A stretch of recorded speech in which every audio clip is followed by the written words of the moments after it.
अगली सुबह बड़ी प्यारी थी। नीतू मुझे उठाने आई और चूंकि वहाँ मैं अकेला सो रहा था तो उसने मेरे गाल पर अपने होंठ रखे और उन्हें अपने मुंह में भरकर धीरे से काट लिया। इस जोरदार किस से मेरा पूरा शरीर हरकत करने लगा।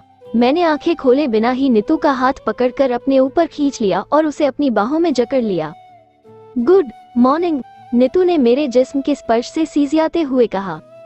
मैंने नीतू के माथे को चूमा और कहा, हैप्पी बर्थडे मल्लिकाए हुस्न जी। नीतू शर्मा गई और अपना सर मेरे सीने पर रखकर लेट गई। तभी मम्मी जी आ गई और अपनी कमर पर हाथ रखते हुए बोली, हे राम, सुबह सुबह तुमका रोमांस चालू हो गया। उनकी आवाज सुनते ही नीतू छिटक कर खड़ी हुई और बाहर भाग गई। मैं भी उठ के बैठ गया और मम्मी जी मेरे पास आई और मेरे कान पकड़ते हुए बोली, चल बदमाश बाहर। मैं बाहर आया और मेरा कान अब भी मम्मी जी के हाथ में था।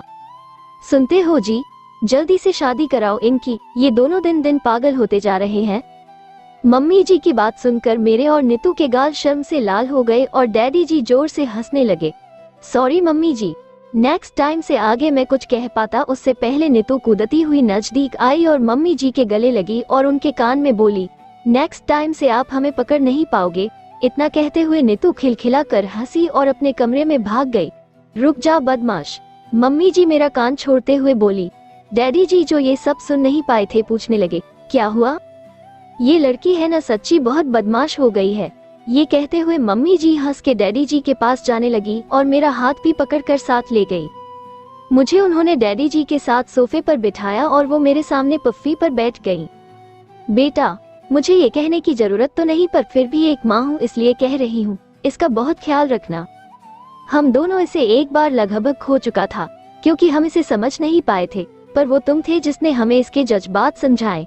इसके मन में तुम्हारे लिए बहुत प्यार है और मैं जानती हूँ तुम भी इसे बहुत चाहते हो, इसलिए इसे हमेशा खुश रखना, बहुत सारा प्यार देना, वो प्यार भी देना जो हम इसे ना दे पाए। मम्मी जी ने रुंधे गले से कहा। मैं उनके सामने घुटनों पर बैठ गया और बोला, मम्मी जी मैं आपसे वादा करता हूँ मैं नीतू को बहुत खुश रखूंगा, पूरी कोशिश करूंगा कि उसकी आंखों में कभी आंसू न आए। डैडी जी ने मेरे सर पर हाथ रखा और कहा, बेटा मुझे तुम पर पूरा भरोसा है और शुक्रिया कि कल रात तुमने केक का सारा क्रेडिट हमें दिया, वरना हम तो भूल ही गए थे। डैडी जी आप केक लाओ या मैं लाऊं बात तो एक ही है।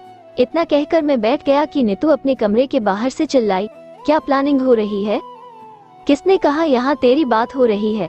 डैडी जी ने उसे प्यार से डांटते हुए कहा, पर मुझे अपने मम्मी डैडी के इतने करीब बैठा देख नीतू का दिल गदगद हो उठा। नहा धोकर हमें निकलते निकलते 12 बज गए। नीतू डैडी जी की गाड़ी ड्राइव कर रही थी। उसने पहले गाड़ी एक ठेके के बाहर रोकी और मुझे रेड वाइन लाने को कहा।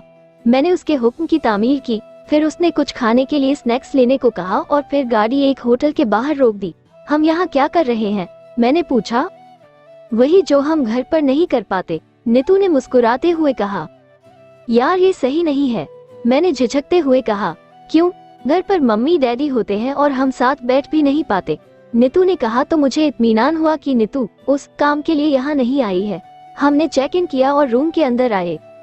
यार बड़ा अजीब सा लग रहा है, मैंने कहा तो नीतू हंसने लगी। क्यों डर लग रहा है? नीतू ने पूछा। ऐसी जगह एक बॉयफ्रेंड अपनी गर्लफ्रेंड को लाता है उस काम के लिए, मैंने शर्माते हुए कहा।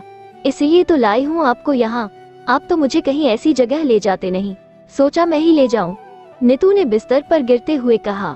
मैं नीतू की बगल में ही लेट गया और नीतू ने अपना सर मेरे सीने पर रख दिया और मेरे दिल की धड़कनें सुनने लगी। हाय, आपका दिल तो अभी से रोमांटिक हो गया। नीतू बोली। रोमांटिक नहीं, डर से धड़क रहा है, मैंने हंसते हुए कहा। किस बात का डर? नीतू ने हैरान होते हुए कहा।